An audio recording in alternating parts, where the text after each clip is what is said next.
Interessante que sobre o tema, um monte de gente falando que tem medo da morte, um monte de gente falando que precisava realmente compreender um pouco sobre esse assunto. Então, eu acho que vale a pena a gente trabalhar as reflexões aí dentro dessa temática que os espíritos nos propuseram, não é isso? Bom, primeiramente damos boa Pode tarde aí falar. ao pessoal que está chegando e convidamos a vocês, né, nesse momento em que as instituições espíritas estão fisicamente fechadas, porque espiritualmente elas continuam abertas. Esse é o mecanismo que nós temos para continuar estudando em contato com essa santa e bendita doutrina. Então, aqueles que quiserem ter contato, diariamente nós estamos fazendo breves reflexões do livro Meditações Diárias de Emmanuel. Iniciamos um novo projeto junto ao Grupo Espírita Paz, em que diversos colaboradores todos os dias estudam o pequeno curso de espiritualidade, como diz Emmanuel, que é o livro Agenda Cristã.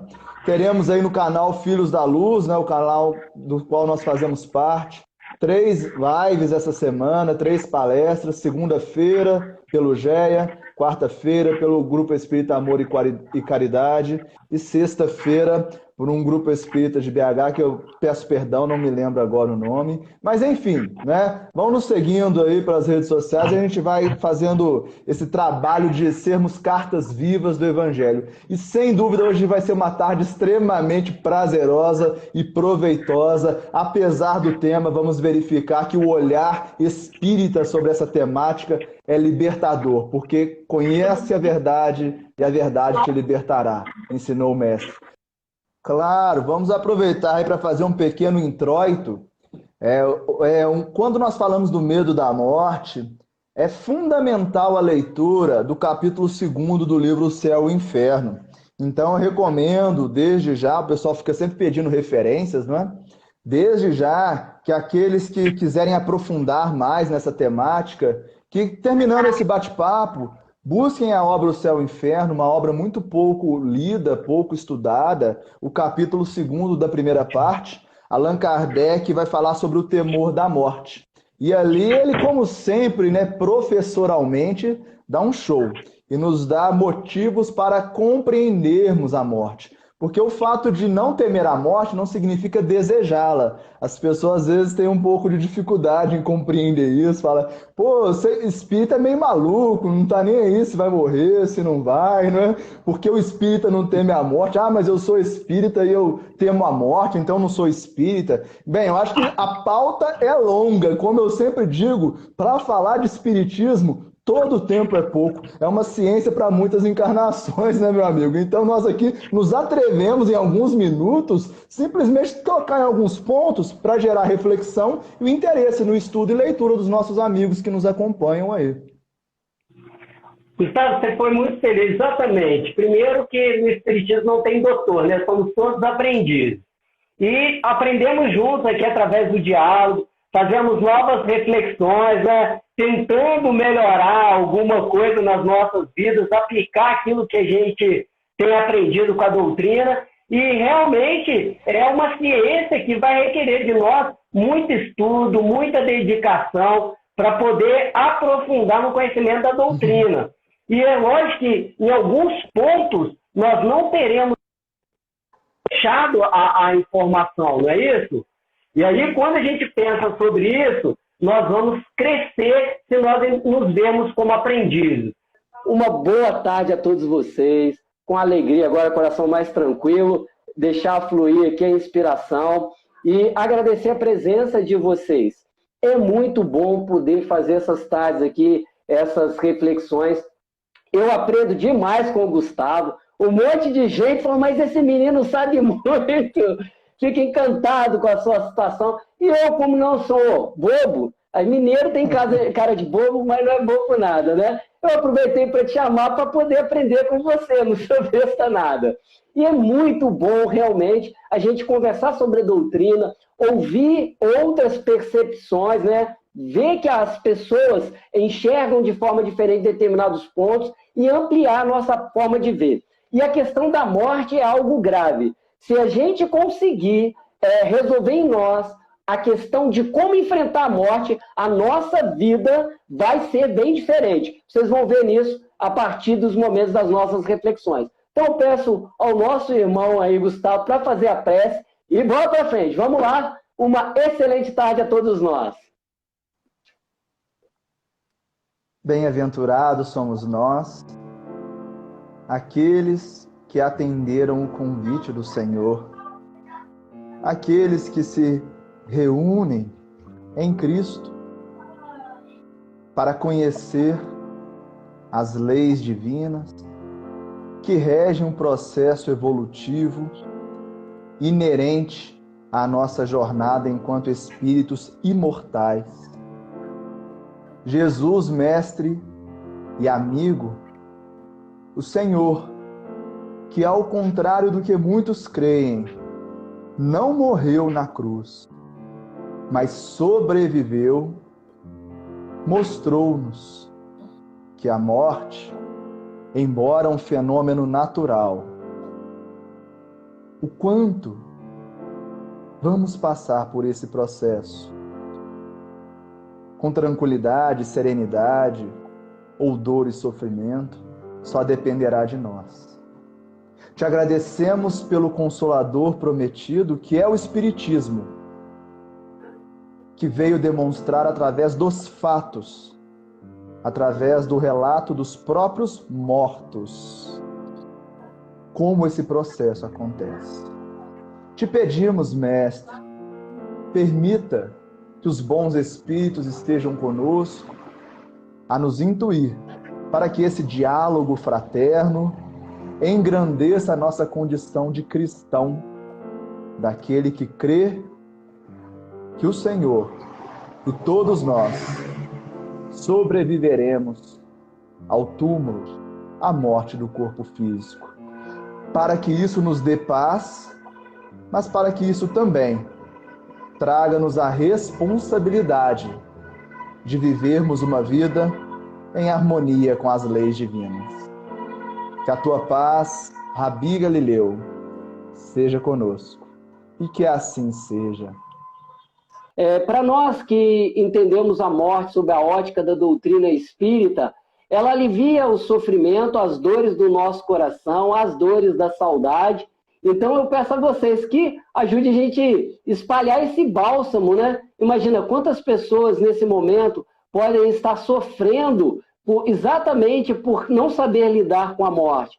Quem sabe ouvir uma reflexão sobre a morte na visão espírita, desfazendo esse mistério que se envolveu em relação à morte, possa suavizar dores, suavizar corações. Então peço a cada um de vocês aí que indique para as pessoas conhecidas a nossa live para poder aqui aprender e nos ensinar também nos comentários, tá bom? Então vamos lá. Eu queria começar evocando a figura de Sócrates.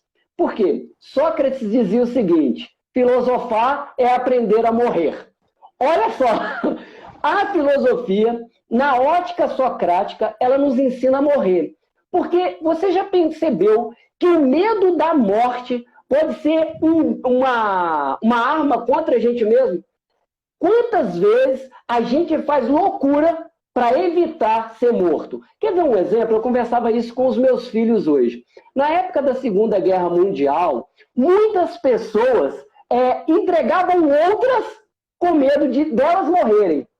Olha que coisa interessante. O medo da morte faz com que você ponha outras pessoas na linha de frente para morrerem. E isso num instinto de autopreservação. Por quê? Porque a gente tem medo do fim. Aí estão perguntando, o Gustavo, ele é de Minas, ele é de Barbacena, Elizabeth, mas está morando em Lafayette agora. Então, dentro dessa perspectiva, quando nós pensamos que se eu venço o medo da morte, se eu aprendo a morrer ao longo da vida, a morte não irá me assustar. Como aconteceu com Sócrates, né? Quando lá os 70 juízes o condenaram à morte, ele começou a rir. Eles falando, mas você está rindo porque foi condenado à morte? E a pergunta dele é, e quem não está condenado à morte? Todos nós estamos. Um dia, mais cedo ou mais tarde, adentraremos essa aduana de cinzas. e entraremos então na verdadeira vida. Vai lá, meu amigo, agora é com você. Bom, como sempre, né, a gente não combina nada e você citou Sócrates, eu preciso continuar citando-o. Sócrates também dizia, não é? Quando você for falar de um assunto, primeiro define os termos. Isso é muito interessante, né, para a gente entender qual o conceito de morte sob a ótica espírita. E Allan Kardec, lá na introdução do Livro dos Espíritos, no item 6º, ele vai dizer o seguinte, que a morte nada mais é que a extinção do corpo físico. Então nós precisamos aqui, desde já, ter esse olhar. Porque muitos de nós se confundem enquanto existência com o nosso corpo físico. E é por isso que a morte atemoriza tanta gente. Quando eu penso na extinção do meu corpo, quando eu vou a um cemitério, quando eu vejo restos mortais, eu identifico aquele resto mortal com a pessoa. E nós precisamos separar o espírito, a persona daquele corpo, que é uma roupa que nós utilizamos e trocamos. Então, morte é a extinção do corpo físico. Portanto, morte é um fenômeno biológico, é um fenômeno do qual nenhum de nós escapa, nem mesmo Jesus escapou, porque ele estava reencarnado e estava sob as leis materiais. Uma coisa, portanto, é morrer, e a outra é desencarnar. E então nós vamos falar um pouquinho sobre isso hoje. A morte, enquanto fenômeno biológico, podemos deixar para o fisiologista, para os anatomistas. Agora, e o desencarnar? É sobre isso que nós precisamos dialogar um pouquinho mais. O desencarnar é que vai guardar o processo de ser sofrível ou não. Beleza, eu estava com um delay, já passou já. E é aí que o espiritismo vai entrar e eu acho que é por aí que nós precisamos trabalhar. Algumas pessoas diziam assim, eu tenho medo da morte. Outros diziam, não tenho medo da morte, mas do processo de morrer. E eu acho que vale a pena a gente conversar um pouquinho sobre isso hoje à tarde. Mas em citando Sócrates e definindo a morte, eu devolvo para você, meu amigo, para a gente dar continuidade a esse bate-papo. Então, meu amigo, vamos lá. Quando a gente pensa a respeito do ato de desencarnar, né, de morrer, nós acabamos tendo um conflito. Por quê? Essa associação que você fala, em que a nossa vida é confundida com a vida do corpo, faz com que eu me apegue. E o apego é sofrimento. Imagina você, se eu crio em mim a consciência de que isso é uma roupa, a roupa de carne, o escafandro de carne, o que vai acontecer? Quando uma roupa nossa estraga, rasga, por mais que eu goste dela, tá velha, eu deixo de usar. Essa roupa aqui, ela estraga. É uma máquina, né? Eu gosto da ideia do escafandro, né? Para mergulho, a roupa para mergulho. A gente está imerso em algo que nos envolve. Eu acho fantástica essa perspectiva. Quando nós temos essa noção que é apenas uma roupa que estamos usando e que vai chegar um momento em que ela não vai me servir mais, eu começo a não dar tanto valor a ela de forma de me apegar. Então, eu devo cuidar bem dela? Devo. Ela é a roupa que me protege. Da mesma forma que essa roupa me protege do frio, do calor, a roupa de carne me protege, né? E eu vou cuidar bem dela para que ela dure o máximo possível. Não posso causar nela um desgaste. O medo da morte, ele está muito associado à nossa cultura, você disse muito bem. Eu estava ouvindo a palestra do Richard Simonetti. O Richard Simonetti tem um livro, para quem gosta de ler, Quem Tem Medo da Morte. É um livrinho fácil, é um livrinho tranquilo, ele aborda de forma bem cômica, né? E o que eu acho bacana quando a gente faz essa leitura do Simonetti? É que ele vem falando sobre essas questões do que é o espírito, do que é o corpo, das dificuldades na desencarnação. Quando eu estava assistindo a palestra dele, ele falou que teve um trauma. Na infância, ele pequeno, fizeram ele beijar um cadáver. Entendeu? E ele falou assim, aquela imagem tenebrosa me causou um trauma. Eu custei para me livrar. Eu me recordo que na minha infância também, as pessoas assustavam muito tudo que em relação ao cadáver criava esse medo em cima da gente. Fora aqueles que gostavam de aterrorizar os sonhos infantis, dizendo que o fulano ia vir pegar a gente. Caramba! Aí você já tem medo do fantasma, você já tem medo do cadáver. Quer dizer, tudo associado à morte culturalmente ficou uma coisa ruim. Então, o medo de morrer está vinculado a ser final. Olha só, não é assim? A pessoa fala assim, não vai acabar. Poxa, nós somos espiritualistas, na sua maioria, católicos, cristãos de forma geral, né? Nós podemos dizer os evangélicos, os católicos, os budistas, os umbandistas, todos, de uma forma geral, né, espiritualistas, acreditam que há um princípio que continue. Mas a gente associa o fim do corpo ao nosso fim. Eu não sei por que ainda fazemos essa associação. E a partir do momento em que eu vencer o medo da morte, a vida vai ter nós vamos perceber a vida de uma forma diferente. Eu lembro de uma história de um sujeito que ele estava passando em determinado lugar à noite e ele ouviu um barulho atrás dele. Olha só. E aí ele perguntou, quem está aí? E aí o barulho parou. E ele então começou a andar mais rápido. E o barulho mais rápido atrás dele. Ele começou a correr. E o que estava atrás dele correndo também. Quando ele passou por uma fresta de luz, que é onde ele passava não tinha luz, era um poste, ele olhou para trás e viu. Era um burro velho que estava acostumado a seguir as pessoas. O medo dele passou. Olha só, a partir do momento em que a gente joga luz, conhecimento sobre um tema, aquilo que nos assustava deixará de assustar. Concorda? Veja bem, é preciso a gente vencer o medo, para que a gente possa realmente encarar a morte como o quê? Algo natural, normal e apenas uma porta de passagem e não o fim. Vai lá, meu amigo, continue aí. E aí, quando você fala do medo, tem uma questão muito interessante. É natural ter medo da morte? Kardec faz essa pergunta lá no capítulo 2 da primeira parte do Céu e Inferno. E lá ele vai dizer que sim, o medo da morte é natural, porque faz parte do instinto de conservação. Graças a Deus. Porque imagina se hoje os índices de suicídio já são enormes, se nós não tivéssemos medo da morte. Aí ele vai dizer o seguinte, porém, o homem diminui esse medo conforme vai tendo consciência da vida futura. E esse medo se extingue quando a vida futura passa a ser uma certeza. E aqui é muito interessante porque o medo da morte passa a ser um exercício de autoconhecimento também. Eu estou mais próximo da minha fase instintiva, da minha fase inicial do processo evolutivo, ou já caminhei um pouco para a fase do espírito que já transcendeu os instintos? Eu já compreendo a lei divina, porque a minha compreensão da lei divina me dará a condição de diminuir o medo. E quando isso for uma certeza, eu deixarei de ter medo. Muito importante a questão do medo, porque o medo, em geral, paralisa. Vocês já perceberam? Eu gosto muito desse exemplo. Você vai atravessar a rua. De repente, vem um carro na sua direção. Você congela de medo. E aí, muitas das vezes, se o carro não conseguir frear, ele vai te atropelar.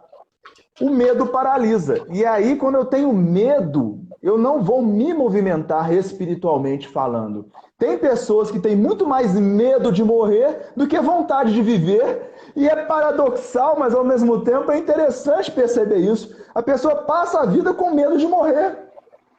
E se ela gosta tanto da vida, por que ela não aproveita cada bendito minuto da sua vida? Porque o tempo que nós estamos perdendo, querendo combater com medo da morte, nós estamos deixando de investir vivendo a vida, aproveitando. É muito comum nós termos essa ideia de embate para com a morte. Tanto é que Paulo de Tarso, lá na Epístola aos Coríntios, no capítulo 15, né, ele começa a falar sobre a morte. E aí ele faz um questionamento aos cristãos primitivos. E ele diz, ó morte, onde está teu aguilhão? Olha, Paulo de Tarso desafia a morte. Ele está perguntando, em que você vai me aferroar? Em que você vai me incomodar? Como você, morte, pode me prejudicar? Isso é bastante interessante de observar, porque a morte é que vai nos lesar? E depois ele traz a resposta, que no final desse bate-papo eu falo um pouquinho sobre a resposta que ele mesmo dá. Então vejamos que é natural ter medo da morte. Se você está aqui conosco e tem medo da morte, tudo bem. Mas esse é um diagnóstico de que você está funcionando no módulo instinto. E nós sabemos que o espírito, conforme evolui, intelecto e moralmente, ele passa para o despertar da consciência. E o que Kardec escreve, baseado no ensinamento dos espíritos, é que o conhecimento da vida futura diminui o medo. E a certeza da vida futura extingue o medo da morte. Só para a gente entrar nessa questão do medo, meu amigo, e eu devolvo para você dar continuidade aí às reflexões. Eu vou pedir desculpa ao pessoal, quem está acompanhando no Face, no YouTube, o som não está saindo, eu não consegui identificar, né? Já desliguei caixa e tal, está saindo duplicado e não estão me ouvindo. Eu parei a interrupção lá e depois vou salvar o vídeo e disponibilizar. Melhor do que ficar quebrando a cabeça agora, né? Não dá certo. Então, meu amigo, você falou e é bom a gente realmente pensar sobre isso, sobre como a gente vai encarar essa morte e ver que é natural o medo. E é legal que quando a gente pega lá em Leon Denis, ele fala que o medo da morte também evita que as pessoas que têm desejo de se matar, se matem. Evita o suicídio. Então, é muito importante entender que o medo da morte também está na natureza, né? Que faz parte. O que a gente não deve ter é o temor. O receio de morrer, ok, te preserva aqui. Agora, o temor e o apego faz com que você sofra. Agora, concorda comigo, Gustavo, que se todos vamos morrer, isso é um fato. Ou alguém que está acompanhando duvida disso aqui, né? Ninguém duvida. Alguém pôs aqui, eu penso que a mãe, a Elizabeth, penso que a pessoa que é mãe tem medo de morrer e deixar os filhos, embora saibam que é um processo natural. Concordo. E dentro dessa ótica vai servir para todas as análises que nós vamos fazer aqui agora.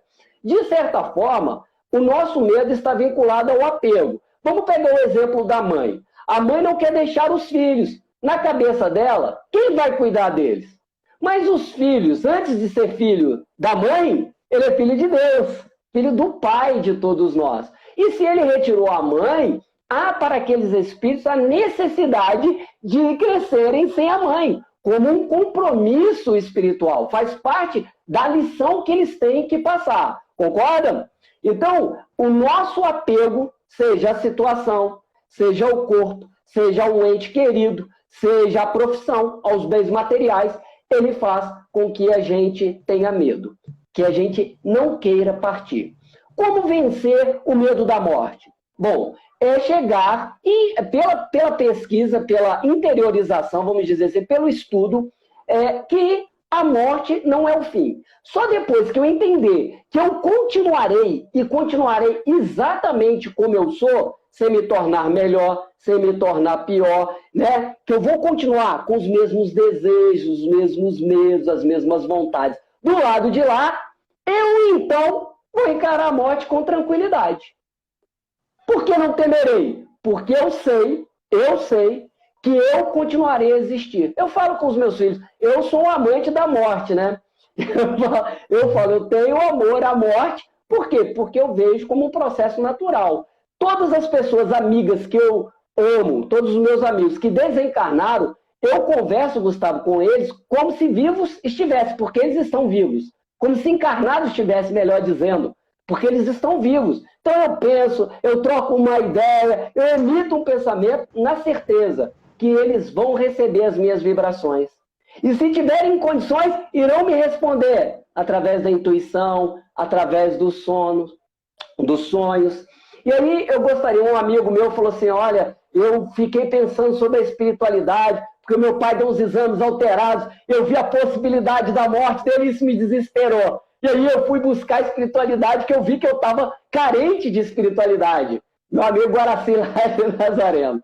Não sei se ele está participando aqui com a gente hoje. Mas olha que interessante. Semelhante a ele, eu conheço um monte de gente que realmente, ao enfrentar a morte, assim, a possibilidade da morte, treme, se desespera e diz, o que eu vou fazer?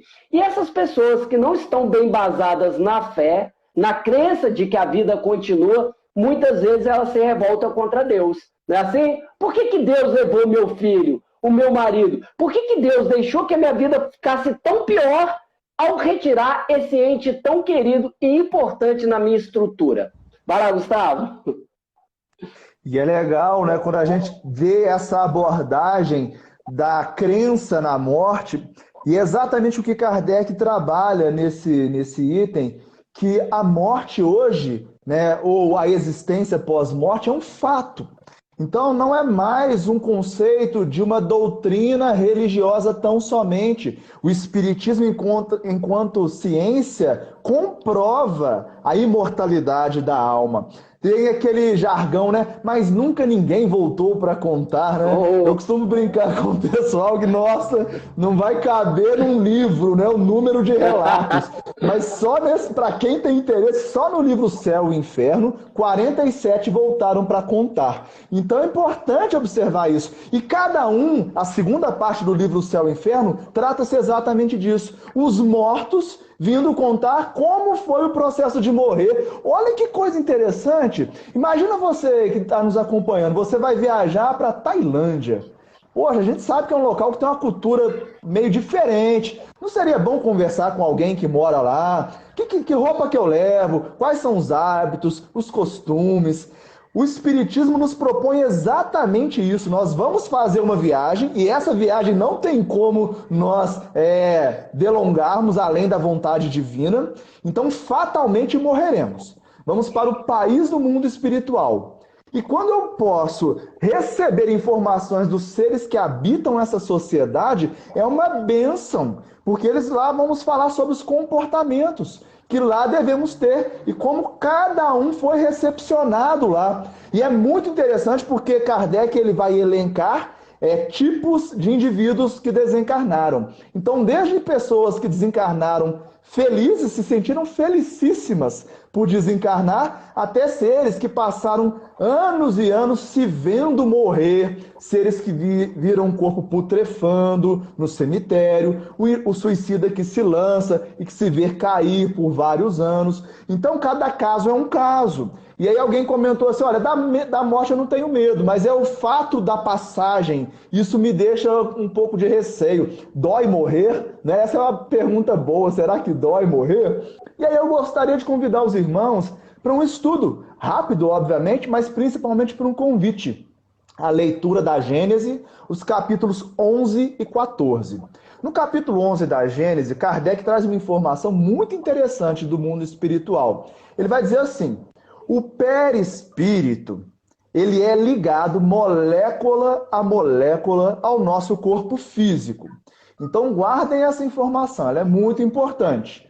E para somar isso, né, no livro Missionários da Luz, o Espírito Alexandre ensina André Luiz, que dita para Chico Xavier, que esse processo dura aproximadamente os primeiros 7 anos de idade.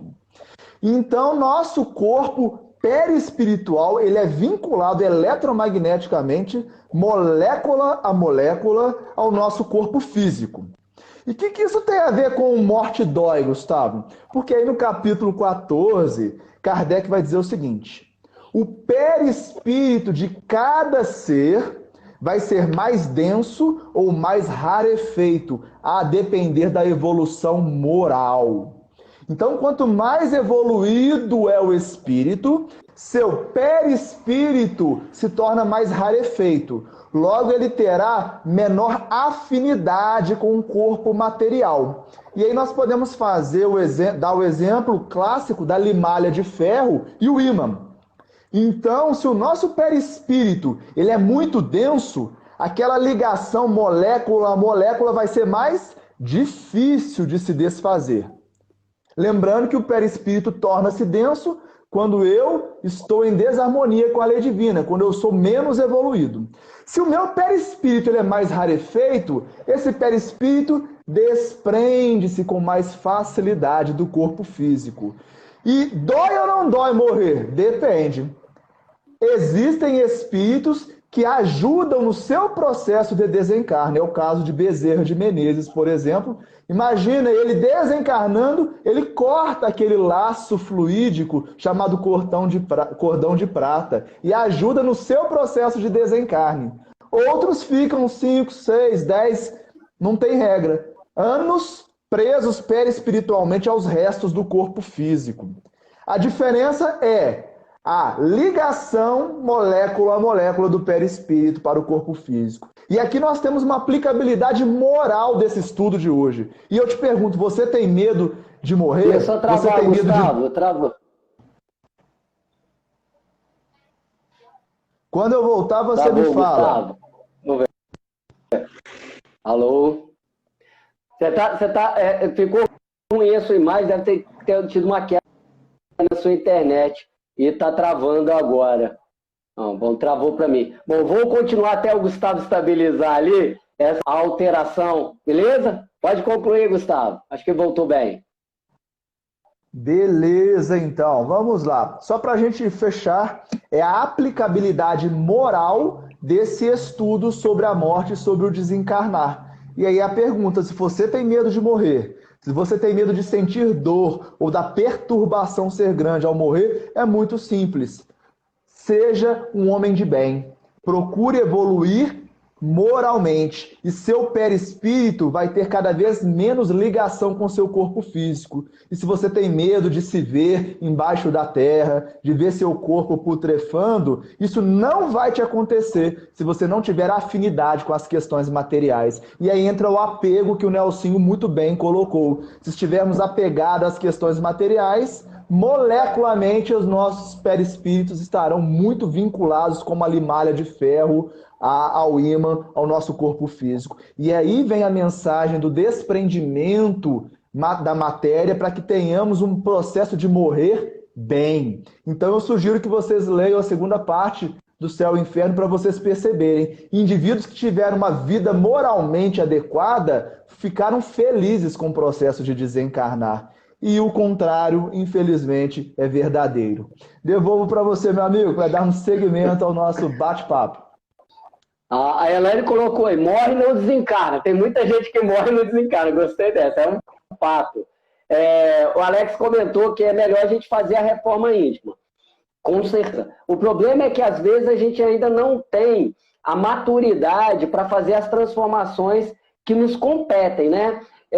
Hoje nós estávamos na aula de pós de psicopedagogia e a gente conversava sobre isso, sobre as dificuldades na escola, às vezes a rivalidade. Eu falei que isso é natural aonde está a criatura humana. E aí, quando a gente vê o ser humano realmente criando dificuldades para os outros e para si mesmo, você vê ainda o grau de imaturidade. A gente tem dificuldade de se ver membro do todo. A gente acha que é só a gente. Ainda há um egocentrismo em quase tudo que a gente faz muito forte. Por quê? É o apego à minha opinião, à minha forma de ver o mundo. Tanto é que a gente condena os outros porque na nossa cabeça, de alguma forma, a nossa percepção é sempre melhor que a do outro. O que isso tem a ver com a morte? Tem tudo. Quando nós estamos vivendo bem, o ideal, da forma mais lúcida que a gente tenha condições, quando a morte chegar, ela não nos surpreenderá. Tem uma passagem que um dos companheiros de Francisco de Assis, vendo ele já doente e tal, e ele estava cuidando da horta, e perguntou se fosse os últimos momentos de vida dele, o que ele gostaria, mais desejaria fazer. E ele diz, gostaria de continuar cuidando da minha horta. Olha, Gustavo, isso para mim tem uma profundidade, mas imensa. Por quê? Porque ele estava consciente do que ele tinha que fazer. Se a morte vier agora para mim, eu estou fazendo o que eu deveria fazer? Ou eu estou carregando um monte de mágoas? Eu estou com ódio de muitas pessoas, ou porque me puxaram o tapete, ou porque falaram mal de mim, sei lá. O que nós estamos carregando em nós? É muito importante fazer essas reflexões para que a gente não seja surpreendido. Há uma passagem evangélica que Jesus fala que existe o Senhor, que ele vai viajar. E os servos ficam para tomar conta da propriedade. O mau servo, Jesus fala, ele assume o lugar do Senhor. Ele começa a beber do vinho do Senhor, a bater nos outros servos e tal. E quando o Senhor chega, que ele nunca sabe quando o Senhor vai chegar, vai surpreendê-lo. E ali ele vai, então, sofrer muito. Por quê? Porque fez o que fez. Abandonou os compromissos de servo. O bom servo, não, cumprindo o seu papel, ele então estará com a consciência tranquila. E quando o Senhor chegar, vai pegar ele fazendo aquilo que ele tinha que fazer. Então nós podemos dizer que a morte é o Senhor ou é o ladrão. Alguém sabe o dia que o ladrão vai invadir a sua casa? Não. Então você faz o quê? Faz o cuidado da casa, porque a qualquer momento o ladrão pode vir. A morte é o ladrão que a gente tem que estar preparado a todo o tempo para recebê-lo, porque ele virá. Ele virá. Eu me recordo do livro Voltei, do irmão Jacob, que no momento de desligamento do seu corpo físico, ele narra isso, ele que foi membro da Federação Espírita Brasileira, o Frederico Fagner, ele narra que a Bezerra de Menezes e uma filha vieram para ajudar no seu processo de desencarnação. E ele se sente vinculado magneticamente aos objetos de uso pessoal. Eu juro que quando eu li isso no livro, eu fiquei imaginando a escova de dente chamando a sua toalha. Vem na minha mente essa imagem que toda vez que eu falo, eu vejo as coisas te puxando. É o apego, né? É o magnetismo às coisas que você sente que são suas, que na verdade não são. São empréstimos que nós deveremos devolver a vida ao Senhor da vida. É interessante, se você parte desse princípio e começa a fazer o seu melhor a cada dia, a sua consciência não irá te cobrar. O que é lamentável ver algumas pessoas assim, o Espiritismo ajuda a esclarecer muito para a gente, concorda, Gustavo? Ele combate o medo que naturalmente existiria em nós, o pavor e tal. Porém, muitas pessoas acham que só o conhecimento seria suficiente para adentrar bem no mundo dos espíritos. Eu lembro de uma fala do Chico, quando companheiros espíritas começavam a criticar os companheiros das outras religiões, porque eles não sabiam, olha só, debochavam às vezes daquilo que eles estavam acreditando. E o Chico, muito entristecido, começava a narrar os espíritas que ele havia encontrado no além, em extremo estado de penúria, porque sabiam e não colocaram em prática o conhecimento. E a gente sabe que é da lei, a quem mais for dado, mais será cobrado. O espírita sofre diante da desencarnação? Claro, ele é ser humano, chora, lamenta a partida do ente querido, porém ele não se desespera, ele não odeia Deus, ele não culpa os outros, embora a gente sabe que há um processo que nós vivenciamos pelo luto, isso psicologicamente falando. A doutora Elizabeth Kubler-Ross, a mãe da tanatologia, né, eu fiz um vídeo sobre o livro dela ontem, é interessante que ela estabelece os estágios do luto, e uma das partes dos estágios é a negação. Primeiro você negar, isso não aconteceu, não acredito, não é verdade. Depois vem a raiva, que é um estágio muito difícil para a família lidar, principalmente quando é um paciente que recebe a notícia de uma doença em estágio terminal, que não tem como ele sair daquela situação, né, pela nossa medicina. Então ele coloca toda a raiva no mundo.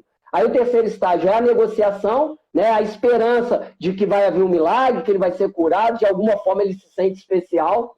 O quarto é a depressão e o quinto a aceitação. São estágios do luto, natural. Porém, o entendimento desses estágios, a compreensão sobre a morte vai fazer com que a gente passe por eles de uma forma mais equilibrada.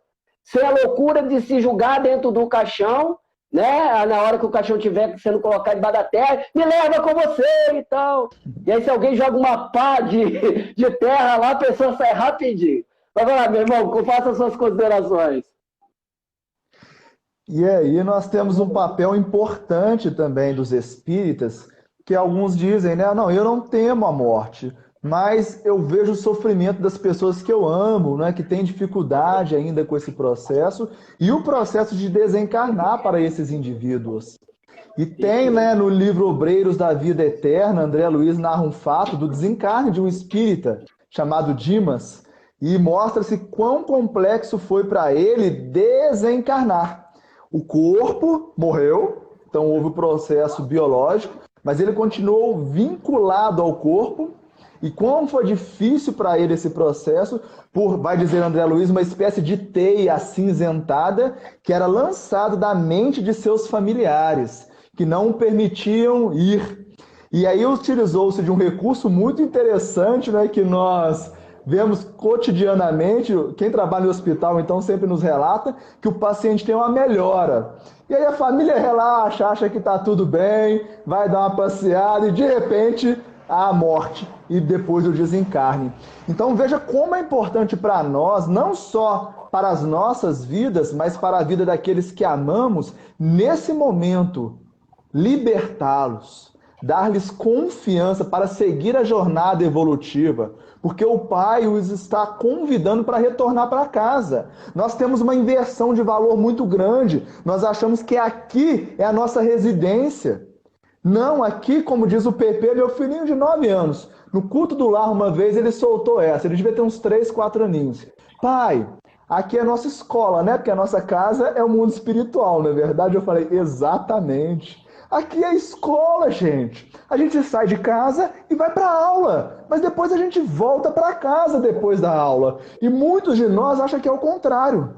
Tanto é que tem uma passagem no filme Nosso Lar que fica muito claro isso, quando a mãe do Lísias vai reencarnar, é quase um velório, não é? Porque reencarnar é quase morrer no mundo espiritual. E desencarnar aqui é nascer no mundo espiritual. E aí eu gostaria de trazer um dos casos que Kardec traz no livro O Céu e o Inferno, que é o caso do Samson. Quem era? Ô, Nelson, nós temos quanto tempo aí? Só para saber, eu estou sem relógio aqui. Ó, nós devemos ter uns 7 minutos. Então me dá 2 minutinhos. Me dá 2 minutos e eu te devolvo. Quem era o Samson? Samson era um colaborador da Sociedade Parisiense de Estudos Espíritas. Ele era um senhor muito bom. E ele havia adoecido e sentia dores atrozes, sofria muito fisicamente falando há alguns anos. E ele foi percebendo que o seu fluido vital estava se extinguindo. Então ele chamou Kardec e os colaboradores da sociedade e fez um trato com ele. Eu brinco que isso quer ser espírita. Ele falou assim, olha, assim que o corpo morrer, eu gostaria que vocês me evocassem.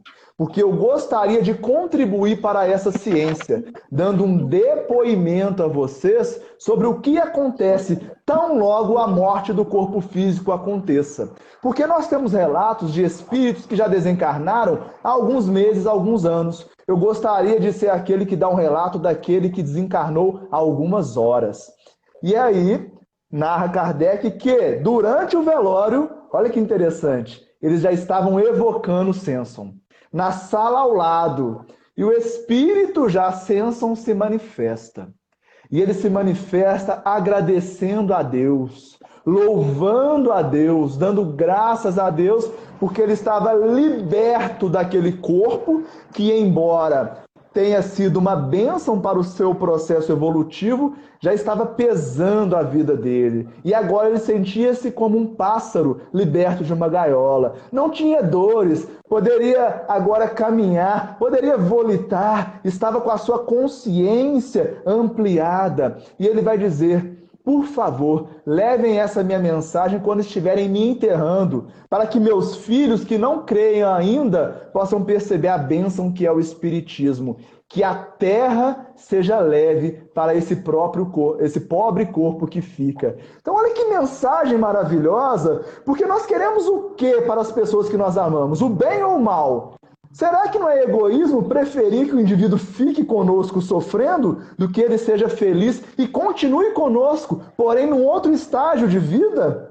E é aí que nós temos que responder com Paulo de Tarso, quando ele pergunta, ó morte, onde está teu aguilhão? E ele mesmo responde, o aguilhão da morte é o pecado, e o poder do pecado é a lei. O que é que ele está dizendo? A morte só irá nos agredir se nós transgredirmos as leis divinas, que é o significado de pecar, errar o alvo. O alvo é Deus, o alvo é a perfeição. Nós devemos mirar todas as nossas forças no bem, no bom, no belo, no útil. E assim a morte será para nós, sem dúvida, renascer no mundo espiritual.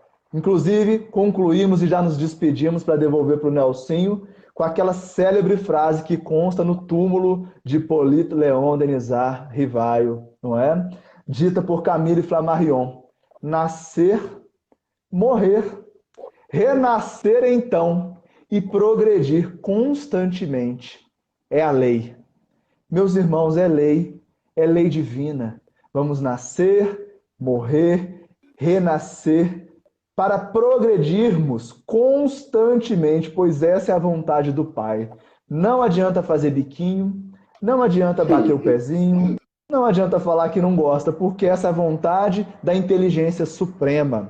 Então é muito melhor compreendermos tal lei para que nós possamos ser felizes com essa lei, que sem dúvida advém de uma sabedoria muito maior que a nossa. Assim nos despedimos, agradecendo aos nossos irmãos mais uma vez por esse convívio fraterno, ao Nelsinho que estará semana que vem inaugurando o seu canal com o Ricardo. Desejo muito sucesso. Toda semeadura no bem na terra merece frutificar. Conte sempre com o nosso apoio. E daqui 15 dias retornamos para mais uma live a dois. Paz e bem a todos vocês. Meu irmão, fique à vontade para suas considerações finais. Bom, primeiramente tem que fazer a correção. Dia 14 nós temos um encontro no Seara Espírita e nós vamos falar lá sobre o Holocausto Brasileiro. Então, meus amigos, dia 14, dá uma terça-feira à noite, nós vamos estar lá com a Melissa e a equipe do Seara Espírita. Espero que vocês possam participar, prestigiar. Nós vamos fazer as divulgações devidas. Eu queria, antes de encerrar, eu tenho um tempinho aí, de comentar. A Deise fez um comentário aí de que quando a mãe dela desencarnou, o parente desencarnou, alguém criticou porque ela chorou, uma coisa assim, por ela ser espírita. Infelizmente, a gente vê que falta maturidade ao próprio espírita em entender o sofrimento. Por que não chorar? Se o meu filho for distanciar de mim, for para outro país, eu vou ficar muito tempo sem vê-lo. Hoje nós temos ainda a modernidade que permite essa aproximação. Mas se não tivéssemos, se eu tivesse que depender de longa data para ter contato, eu morreria de saudade. Então, assim, é um respeito a esse sentimento. Nós temos que respeitar o sofrimento alheio. O que a gente tem que fazer, nunca mudar o outro, mas mudar nós. A nós mesmos. Como lidar? Eu não quero sofrer. Então, eu posso realmente trabalhar em mim o entendimento. A morte será, com certeza, um fruto da vida. Como disse muito bem o Gustavo, adorei a frase dele, dizendo que a morte só vai nos agredir de acordo com o tipo de vida que tivemos. Se gastamos o tesouro das horas, como você muito bem disse aí, com o bem, não há o que temer. Por isso nós vamos ver que Gandhi, o próprio Kardec, a Madre Teresa, todo o Chico Xavier, as grandes almas que aqui passaram nos deram um exemplo de desencarnação. Confiança total. Eu só vou para ali, para minha casa. Eles tinham essa certeza. Né? Então não vamos deixar o desânimo, não vamos deixar o desespero tomar conta das nossas almas. A vida continua, prossegue sempre, e nós estaremos sempre vinculados às almas as quais amamos. E eu gostaria de aproveitar esses minutos finais para convidar vocês. Muito bem, o Gustavo disse, eu sei que todo mundo vai sentir falta sua, Gustavo, na semana que vem, já estou acostumado aí com você, mas como eu já havia combinado com o Ricardo, e o Ricardo deu start no início para a gente fazer esse canal novo. Vou explicar para vocês, o nosso canal é o canal Gnote Seu, é um canal sobre autoconhecimento, né? A frase significa conhece-te a ti mesmo. E a proposta não é religiosa, mas é uma proposta filosófica. Nós vamos utilizar alguns recursos teatrais, didáticos, né, pedagógicos, para instigar a espiritualização, utilizando o conteúdo. Você está cheio de coraçãozinho no rosto, o povo está cheio de você, Gustavo. Muito amor. Aí, muito amor, né? Então, a nossa proposta é essa. Então, o que eu peço a vocês que estão nos acompanhando aí? Semana que vem, esteja conosco nesse mesmo horário aí para prestigiar o trabalho com o Ricardo. Vai ser sobre autoconhecimento. Eu acho que vai valer bem a pena. E eu espero que vocês nos ajudem a divulgar, tá bem? Eu deixo a vocês o meu amplex fraternal bem apertado e evocando Jesus, o nosso mestre, que envolveu a todos nós com seu manto de amor. Ele que desde o princípio dos tempos, soube amar e servir. Como o irmão mais velho nos deixou uma pegada de luz, nos conduzindo para a verdadeira casa, para o reino dos céus, a casa de nosso Pai. Que através do exemplo dele, de renúncia, de trabalho, possamos seguir confiantes de que por mais que pareça o fardo pesado, a vitória com Cristo é certa. Que Ele envolva a cada um de nós, hoje e sempre.